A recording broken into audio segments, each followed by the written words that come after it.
some of the headache, and it actually could allow a wider range of homes, provided the cost of repairs to meet those standards can be wrapped into the mortgage. This is determined by the value of the home after the repairs are completed. So, potential cost savings on housing by choosing a fixer-upper. Well, houses that need a little something often appear with steep discounts, especially in markets where buyers are largely looking for something they can immediately move into. Okay, if you can wait for the repairs to be made, well, then you may be able to save a lot of money on housing and potentially gain a little equity.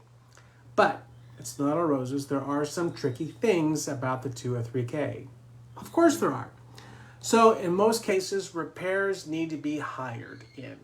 So although some repairs may be able to be DIY'd, because of how the program is handled, overwhelmingly, repairs under the 203K program will need to be completed by contractors. Okay, this ensures that the repairs are made in a timely manner and that they're done correctly. But considering that sometimes long waits for tradespeople in some areas, like everywhere, it could cause a long wait before you can actually move into your new home, right? Remember, repairs prior to occupancy. So another thing, and this is the tricky one, you need to have enough potential equity to cover the repairs. So this is not a tool to create a lot of equity out of thin air, all right?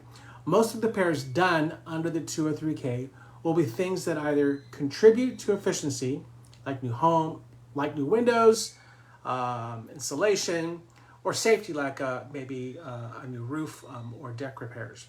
Because of this, you can run into issues where the home you're interested in isn't going to have enough wiggle room in the post-repair equity to actually cover the needed repairs under the 203K rules. So in that case, you still may not be able to qualify for the home for that particular program. So have I confused you enough?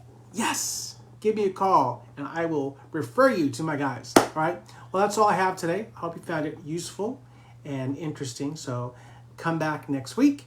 I want to give a shout out to Homekeeper for all the information that they have provided me today. And as always, please don't keep me a secret. Share this with everyone you know. And if there's a topic that you would like me to discuss, let me know and I'll get it on the calendar as quick as I can. So I hope you have a fantastic week. Be kind to one another. Don't forget to live, laugh, and love. And until we see each other next week, when the next move matters, contact Drake for Homes. All right? See you guys. Thanks, everyone.